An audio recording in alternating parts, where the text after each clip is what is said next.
Hello, everyone. A warm greeting of the to all of us who are listening and watching us. I am Mallika Bhadra, and I welcome you all to another fun-filled episode on Chai Chat and Community. Well, tonight we are going to be discussing about something that's important and empirical to all our survival and existence.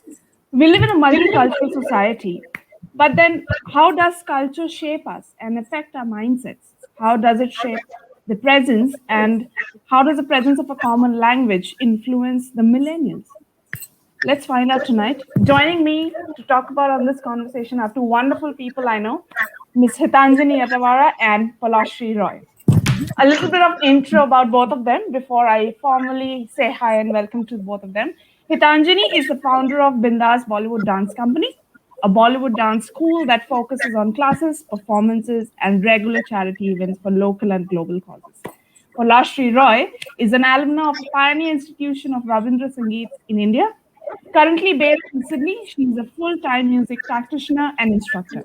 She's also involved in various musical projects, including theatre workshops and spoken words. Ladies, a very warm welcome to both of you, and thank you so much for doing this with me. Thank you for being here tonight. Thank you, Chris.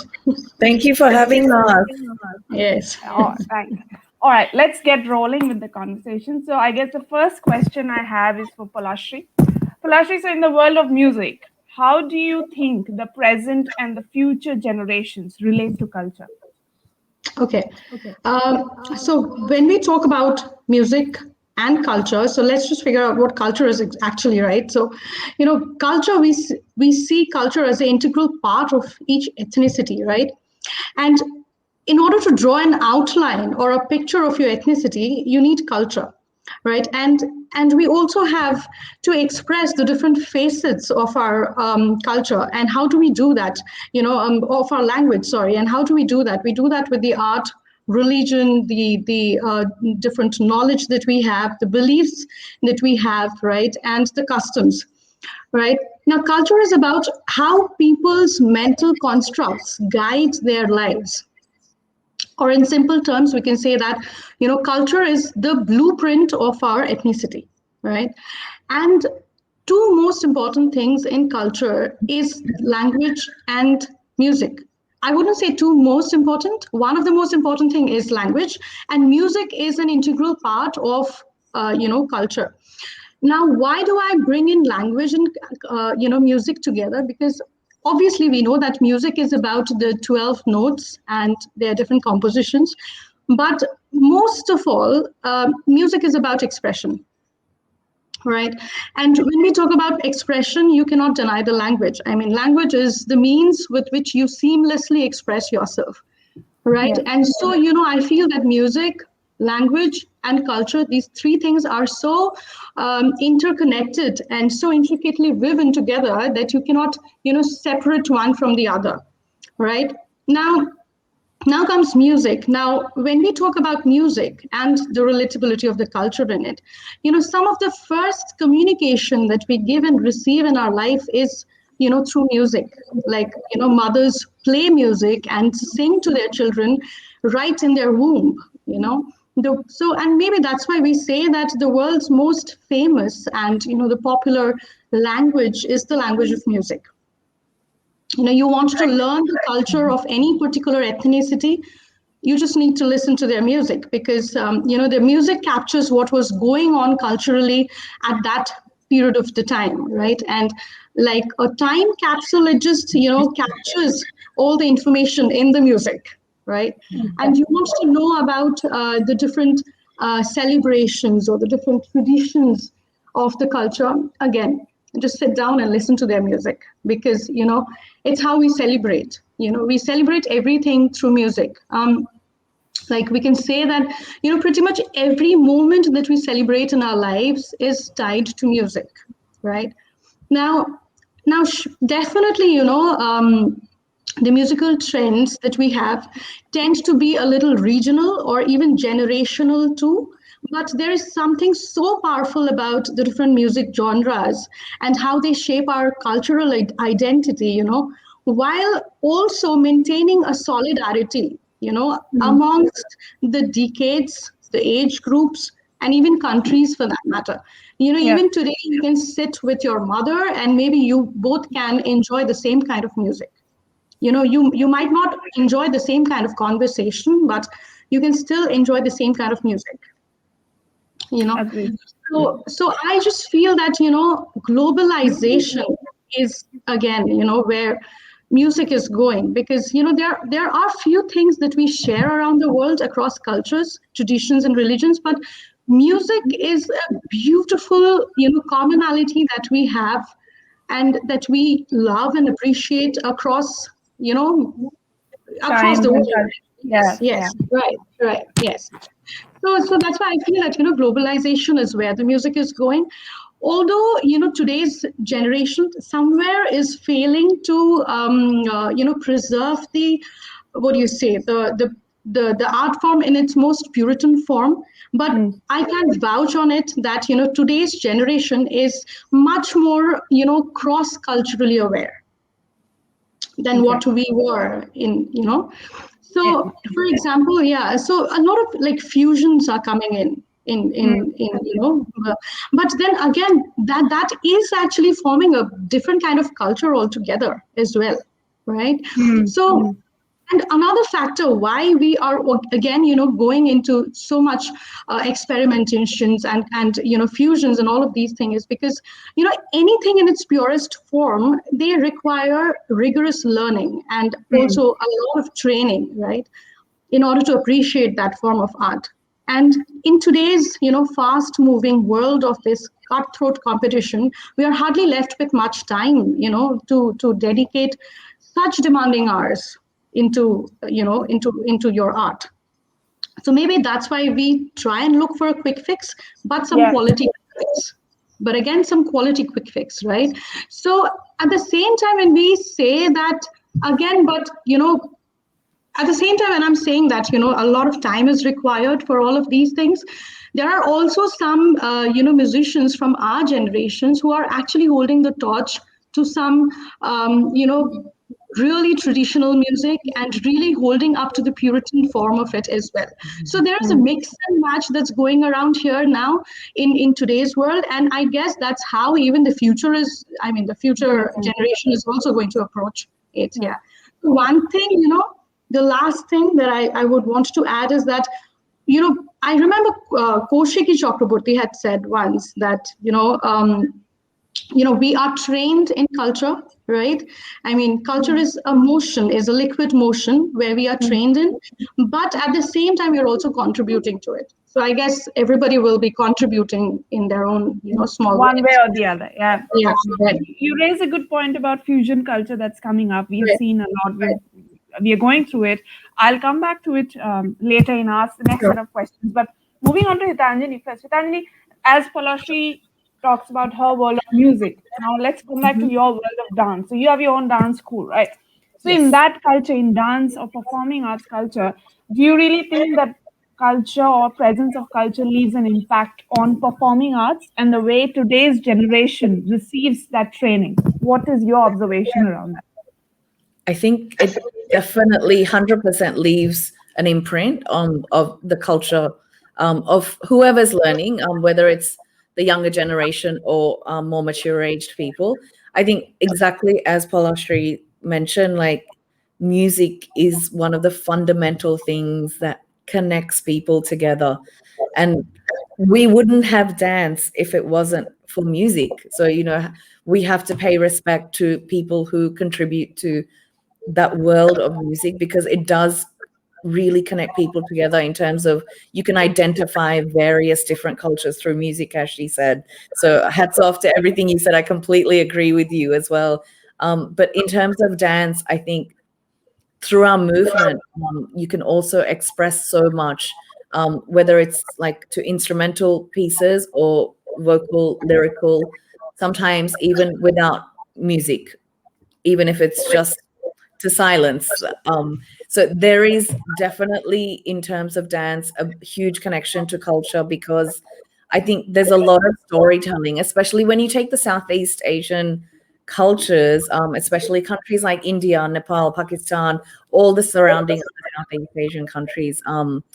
there is so much heritage that you can derive from in terms of teaching the next generation or the current, the more mature age generations, because music, art, anything in the creative industry, it's really a way for people to tap in and get to know more about their background, more about their Yes. culture, more about various other ethnic cultures as well. As Palasree mentioned, like you can identify through music generally where a different culture has originated from. And if we take India, for example, what we do is even though it's called Bindas Bollywood Dance Company, we try and pay respect to each, probably not every culture, because that will take us so many more years, and that's what we're aiming for. But we Mm. try and pay respect to all the different regions, all the various states.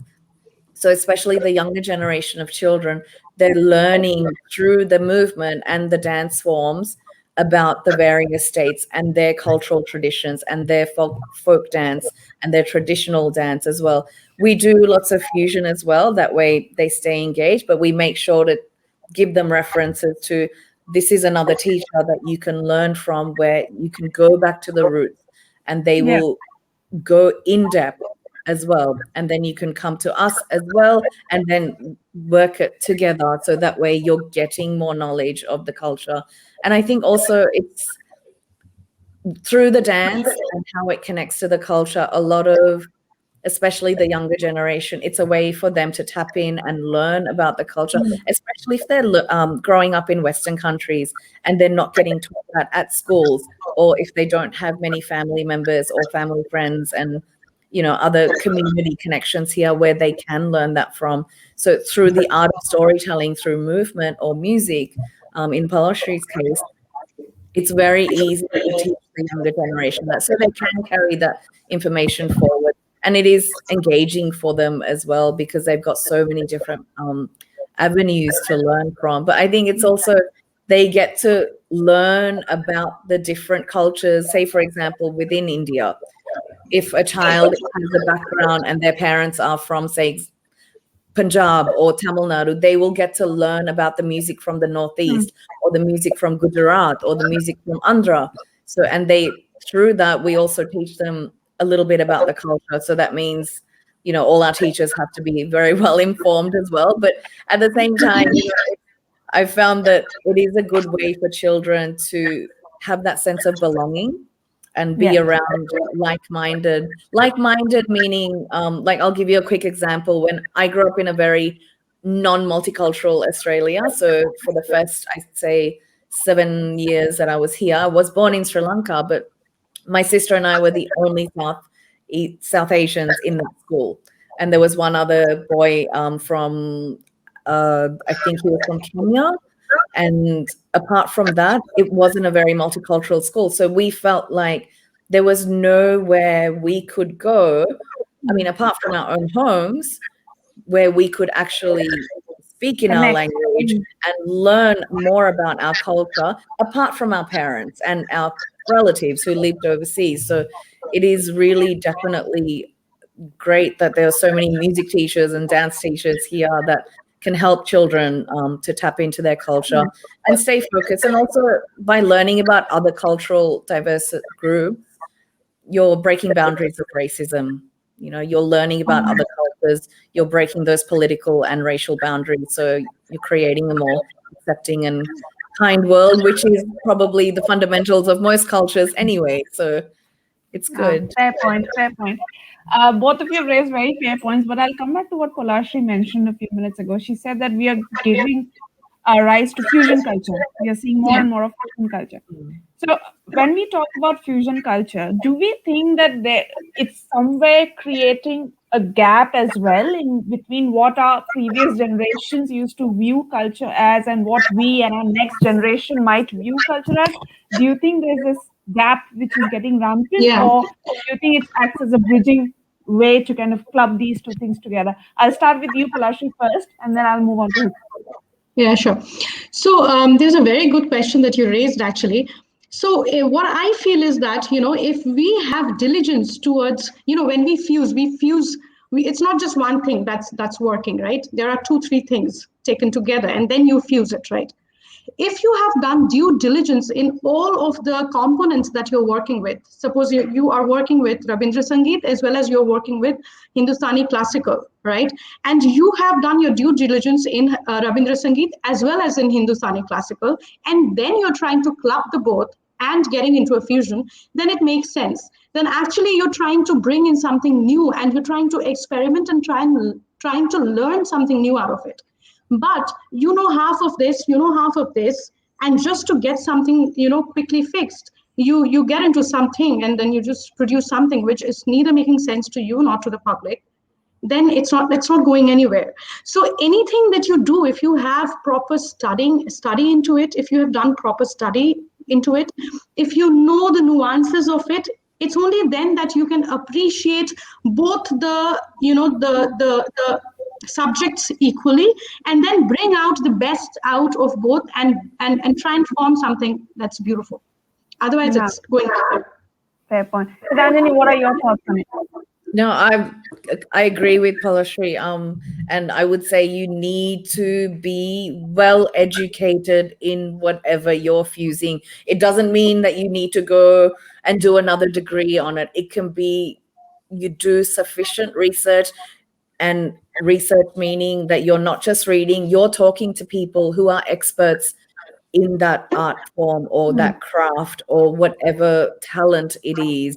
And you're making sure to keep within the cultural appropriation and not offend any communities either. Like if you take the dance industry, for example, I've seen various instances where people will say, oh, this is a fusion project and put it out there, but they end up actually offending so many, like, for example, like they will offend the Bharatanatyam community, they will offend the classical Indian singing community, they will make a lot of assumptions because, as Palasree said, they will have little bits and pieces of knowledge instead of fully educating themselves. So they're they're not really being culturally appropriate, you're actually offending people. So Yeah. the best advice I can give for people who are in the creative industry, especially when you're doing fusions, make sure you pay respect to that culture and you're not offending the communities.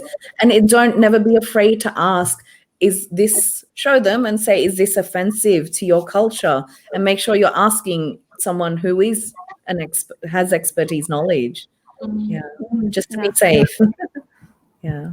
Another question arising from this conversation is fusion is great. Even I, on a personal front, prefer fusion if it's done properly. But Mm. how do you explain the concept to people who are staunch believers in preserving the original trend, may it be music or dance? How do you describe the need for fusion to those people who don't want to look beyond the conservative ways of keeping culture alive? Palasri, your thoughts. Yeah, yeah, sure. So, okay, so I believe that music or any creative form for that matter is has to be liberal enough, to bring in the good things from outside as well, Yeah. right? And yes, you're right that there are puritanism as well when it comes to the creative field, and people really want to preserve what they have. I don't think they are really wrong in their own part. What they are doing, that's completely fine. But Hmm. when people want to experiment, and people want and also when people are experimenting and coming up with good quality work, then they have some problem with that. I don't agree to that. I mean, Yeah. it's fair enough for you to preserve your culture, preserve your form of art in its purest of form, right? But it's also fair enough for people who want to go ahead and learn something and bring out something, different out of their Hmm. projects or out of their learnings. Completely. Yeah. Completely agree. Anjali, your thoughts. No, yeah, very similar thoughts in the sense that, anything that's related to music or dance, at the end of the day, it's all about expression. And, exactly as Palashree mentioned, like if there is good quality, if there is a substantial amount of knowledge, effort put into it, and it is good quality, I think that there is a difference between giving constructive criticism and then having ego as well. Right, And I right. think there's a lot of confusion sometimes, like, preserving something in its pure form, that can be a good thing. But also, like, if you take a simple example, someone migrates from India to Australia and they refuse to eat broccoli, even though they have diabetes and blood pressure and every single thing. And the doctor tells them you have to eat broccoli and not your rajma chawal every single day, but they refuse to eat it. Like, I mean, that is such a different example, but it's similar in the way that it's okay to let something good in and appreciate it. It doesn't mean that you have to do it, even though if you're doing the purest form of it, but appreciating something. And the difference between constructive feedback and ego, I think sometimes there's a very fine line, and people tend to not think about that too Mm. much, and instead they will react without Yeah. thinking. Yeah. Yeah. I think as a performer, I believe that every art needs to evolve.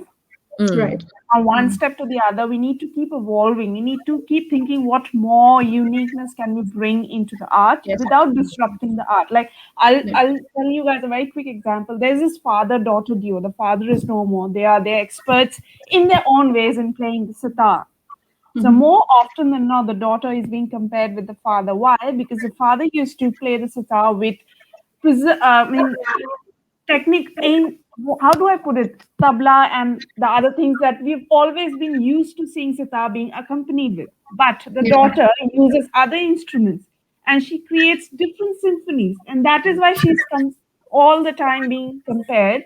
But I don't see the comparison as being fair because she's creating equally good music. It's all about producing good art. So I think this conversation needs to happen, that not everything that was as before 100 years ago needs to be followed the same way. We need Yeah. to keep it. Yeah. You're still And producing also, and beauty. Sorry? yeah. Sorry. No, that's okay. No, so and also one thing I believe is that it's because of this fusion culture that a lot of musicians or a lot of performers from across the globe are coming together. If it would had been in its the Puritan form, then this wouldn't have been the scenario that Mm. you're actually collaborating with people from across the world. Exactly. And I Yeah. think that's the art. Like you bring 10 instruments together and you produce a Right. symphony and you make it beautiful, because that's Yeah. when real brainstorming happens. That how can we put A and B together to create Right. something that no one's heard Yeah. before? I think that's Right. beautiful. Yeah. Right. Moving on. Every culture is dependent on language. We have already established that. So now we recently had International Language Day on the 21st of Feb, as we all are aware. So in your own views, ladies, I want to know that how does culture affect language, and how does language affect the culture? Hit, I'll start with you first and then move on to Palasree. Well, I think culture and language is a way of expressing, similar to music and art, like whether it's through spoken verbal language or through body language. Like, it is a way of communication. Otherwise, you know that is one of the fundamental things in life anyway, communicating, humans, between animals, between everyone and every living thing. So Yes. without that language, I think culture does exist, yeah, but at the same time it's a way of expressing it. So for example, like, you can identify a lot about the culture through how the language is spoken, through how the linguistic is, like the different structures of the linguistics, how people pronounce things. Like, it really represents, like, just everything from their attitudes to values and their belief systems, everything in a nutshell. And I think vice versa as well, like, language representing culture, culture representing language. It is basically descriptive, like a Mm. descriptive identity that it's very merged together. Yeah. No, nice. Palasree, your thoughts. Yeah, yeah. I mean, should put it out very nicely. So yeah, so basically, see, culture is a representation of the many aspects ranging from indigenous practices that we have, the eating habits, clothing, the way you think, the kind of music that you're involved in, or whatever, right? All of these taken together is your culture. Now, how do you express these things? You need a mode of expression, right? And the very thing that you express it with is the language. So, so speakers actually view their language as a symbol of their culture, or their ethnic identity, you can call it. And also, a very important thing about language is that, language is, I feel, the transition from, one culture to the other. Okay. For example, if you see Bengalis and Assamese, for that matter, right? They're very much similar in their eating habits, or or maybe not. Yes. But sometimes you can have similar eating habits, or you can have similar traditions, or similar festivals or something like that. But one thing that transfers you from one culture to the other is the language. The moment you swap your language, you're in a different zone altogether. So I feel that's how culture and language is interlinked. And also it's because of the language that we have the different literatures, the different expressions through art. Yeah, so yeah, culture can't go without, I mean, can't survive without the language, and vice versa. So Yeah. they are mutually exclusive. One Yes, can't live without the other. yes, This yes. this brings me to an important question, which I think Hithajanee also mentioned a few minutes ago. That if you talk about the millennials from their perspective, Mm, of people mm, who are born and raised in a different country, more mm, often than not, we find them not that much in touch with their language because obviously mm, in a different land, all sorts of reasons. So, mm, if I talk from their point of view, mm, how does the meaning of language or does the meaning of culture change for them? Because they have never been in touch with language as much as you or probably I have, because we were not mm, born in a different country. mm. How does that change for the millennials? Hit, I'll start with you. I think they can still have culture even if they don't speak the language, but even though it is closely interlinked, as we all spoke about. Like, for example, like, the break, when you really deconstruct a culture, like you're left with all the things that we spoke about: the language, the food, the mannerisms, the way people behave with each other and within their community, within their village, within their city, within their society. Yeah. So you can still have that without the language. Like, for example, I teach a lot of kids. They have a lot of cultural habits and beliefs, even the ones that don't speak the language. But I think, as I mentioned before, language is such a fundamental thing. It is our way of expressing. As soon as we come into this world, where it's our form of communication, even if it's not verbal, we're using body language to reach out to the mum, the doctor, the nurse, whatever, and whoever is nearby. And without that communication, there is like a bit of a lost link there. But at the same time, I see it with a lot of the children that I teach. They have very similar mannerisms that come from that culture. Like, for example, like a simple, very simple example, and I think maybe, similar for you guys, in most of our households, when you enter the house, you take your shoes off, you leave it there. And it's not just because it's a dance studio, like they will leave their shoes at the door wherever they go, apart from school, because they'll get in trouble if they do that. They're seen as creepy if they do that at school. But, little things like that. There are certain cultural habits that they have, even without speaking the language. Like a very quick example, like I've been in Melbourne since I was 6 years old, but my parents' belief was you're going to learn English at school anyway, so you're not allowed to speak English at home. So my sister and I, we were never allowed to speak English. So even to each other, to this day, to our parents, we don't speak in English. We talk in our mother tongue, which is Sinhalese. And it was such a wonderful thing that my parents did. And I always encourage my students to speak their language just so they can be even more in touch with their culture, Yeah. so they can read the literature, they can understand them watching movies, whatever type of movie that may be, and try and wean Yes, off the understand. subtitles as well and just have a deeper connection. But I mean, I think the connection is still there. It's probably not as deep. Yeah. Palasree, what about when you take classes? Do you feel the same, Yeah. whatever Hithajanee just described, or do you Yeah, have a yeah, yeah, different? yeah. She's put a very detailed outline to your question. Yeah, but yeah, I mean, when you're talking about the millennials, right? One very good thing that that sets the millennials apart is that they are grown up with the very idea that diversity is important. Mm.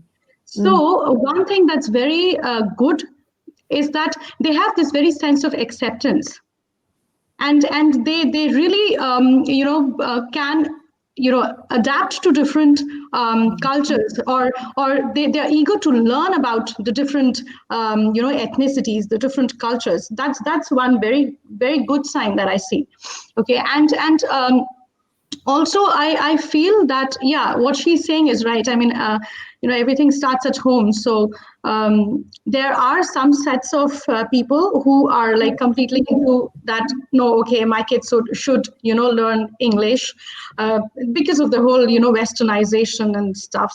So they have these things that, okay, this is how it should be. And also on the other hand, there are some set of parents who are like, no, you need to know your roots. You completely Yes. need, it's only once you know your roots that you will be able to appreciate other people's roots. So yeah, I think that's how it's going. No, exactly, because I remember when I was born and raised in New Delhi. So Mm-hmm. my parents had a similar rule as to Tanjani, that no Uh, matter whatever you're speaking outside of the residential property, once you're yeah, inside, you can only yeah, speak in English or Bangla, no yes, Hindi, no other language, because that was yeah. the only way they could ensure that I learn my own mother tongue. Mm-hmm. So that I can very well understand. But when I look at a few millennial kids here and there, some of them can barely say one or two words in their own language, Yeah, and I just yeah, wonder how yeah. difficult or easy it is for teachers Mm, like yourselves to kind yes, of put across the yeah, art and to them, yeah, because yeah. they have no idea, Yeah, honestly. yeah.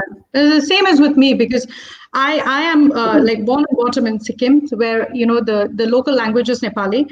So even for me, the moment you enter home, or the moment you are with your people, Bangla is the language, no other language. Yes, Mm. because you're going to learn the other languages any which ways. Mm. Yeah. And I That's think we have a good opportunity as teachers as well. Like, for example, I think I mentioned that I was born in Sri Lanka, so my mother tongue is Sinhalese, but I learned Hindi many years back. And over the Mm. years, it's improved. So that way I can slowly put some sentences in when I'm teaching. And over the years, I've learned how to say certain phrases in Tamil or Malayalam or certain different, other states of India as well, just so there's certain things that children can learn in terms of discipline in a fun way. Like, for example, Yeah. if I'm explaining the lyrics of a Hindi song, or if I'm explaining the lyrics of a Malayalam song, I will say this word means that, this word means, yeah, and this is what the whole sentence means. And sometimes they do really cute things. They'll go home, they'll repeat it to their parents and they'll come back and say it the right way. But I've actually noticed in terms of like millennials and social Mhm. media, I'm not sure if I think maybe you guys are aware of this. There's like so many memes that, the millennials and the children always refer to. Usually, if they find that learning swear words is very fun. I think we all remember that age. But yeah, in terms of social media, there's so many different groups on, say, Facebook. You've got the subtle curry traits, which is they've Yeah. always got cultural jokes. And sometimes I see some of my students, they'll come and see me before class. They're like, "Oh, teacher, look at this." And I say, "Yeah, well, read it to me," because it's written in English, but in Hindi as well. yeah, And Mhm. yeah. it's good because they'll find little things which help them, which are beneficial, and then little ways they can be encouraged and inspired to have that little push to pick up on the language a bit more. And I always say to them, cool people write this. This is why you should learn your language. I agree. I mean, these groups are a good way, good and bad way of picking up Good things, and bad. depends on Yeah. which side you're looking at. Right. Next question. We are aware that a lot of cultures globally, a lot of languages globally are getting vanished from the face of the earth, like the indigenous languages and the cultures which need to be preserved. So, in both of your opinions, ladies, how should we go about preserving these under-resourced languages or under-resourced cultures from being vanished? We need to preserve them. How do we go about? Palasree, I'll start with you. Yeah, okay. Again, like I told you, like everything starts at home. Whatever, if you want to change the world, start it at your home. So, yeah. So, you need to introduce your children to your own ethnicity. You need to introduce the children to your own language. Like, for example, I'll tell you, Uh, so when I was a kid, my father would because I couldn't read Bangla, and so he tried, teaching me at that age, but somehow I didn't pick up at that age. Now I know how to read and write. But so what he used to do is he would take, I'm sure you know of Thakumar Jhuli, or you know of Gopal Bharer Golpo, Yeah. right? Or Shabhuder Golpo. He would literally, every night read out those stories to me in Bengali. And that as a child for me would, hook me onto the language or hook me Mm. onto the culture. Through the stories, I would come to know about, the different nuances of the culture.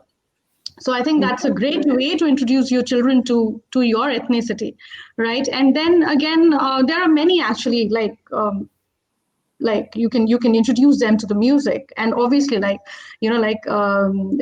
Hithajanee said that, the music teachers, the dance teachers, the art teachers, they're doing a great job in actually spreading out the ethnicity, and you can always put your kids there, right? Mm. And also, I feel that, a lot of shows can be organized, a lot of festivals can be celebrated together, just to bring out the different colors of your ethnicity.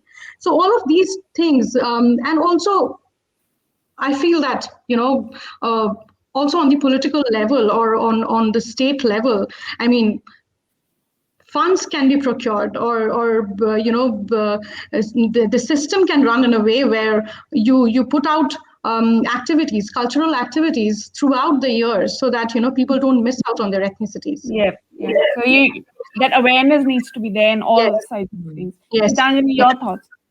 No, I completely agree. And actually, that's exactly what I was thinking. The leaders of the country need to actually push these things, because if you don't have funding set aside, if you don't have certain grants set aside for activities, like regardless of which country it is, but especially if you're talking about, like, I'll take India, for example, every state needs to actually make sure that, yes, Hindi is the national language, but there are many states that don't learn Hindi, and that's fine. But they still need to learn their, state language, like their cultural language, because if they're not learning it at school and they're not learning it, I mean, maybe they are learning it at Yeah. home. There needs to be other community organizations. I mean, more teachers need jobs in order to offer that for the future generations. And I completely agree. Definitely more festivals, more events. Especially like in a very metro city, like say for example, Chris, you were born and brought up, I think, in Delhi. It is a very multicultural city. Anyway, you have people of all different states living in Delhi and speaking various different languages. And I've noticed actually in Delhi, like you do have different various language schools. They have that in Australia too. Like, for example, like I already knew how to read and write, but my parents sent me to Sinhalese school. That way we could take it as a subject. And also it gives you extra points when you're in year 12 for anyone who's listening. Do your language. It will get you more points and your parents will be super happy. But I think definitely schools here need to diversify. They already offer a lot of languages, but French, Japanese, Hindi, Punjabi, but there are other schools. So for anyone that's listening and interested, or any parents that are listening, like there are so many facilities that offer those other languages. And I think it's very important to continue that. For example, if you're running one of those institutions, whoever's that in that leadership position, make sure you're always scoping out other teachers and other cultural leaders in order to carry that forward. Because it needs to continue if you do want to keep those indigenous Yeah. languages strong and continual. Yeah. I think, and I would just like to add my 2 cents here. I also think that, stereotyping needs to stop. Like, this Yes. culture is not positive enough, or this culture would not add positive value to the society. This stereotyping needs to end, because every culture has come out of something. Every culture has something to add to the societal structure. So the Yeah. more we start judging, the more those people are kind of pushed to the backside, and then Yeah. one day we just lose that whole clan altogether. Mm. So that judgmental value needs to go from societal Yeah. structure. That's what I think, especially Mm. when it comes to arts and culture. Right. Yeah. All right, Definitely. ladies, that was a very, very heartwarming and a very interesting conversation with the both of you. I cannot thank you guys enough for joining me tonight on such an important topic, which needs a lot of awareness, which needs a lot of discussion. Thank you so much for being with me tonight. Thank you. Thank Thank you. you Thank for you the so much. opportunity. And to our listeners and audiences, I hope you liked our conversations. Please let us know. Please leave your comments, and we'll get back to you in due course of time. Thank you, and a very good night. Thank you. Bye bye. Thank you. Bye.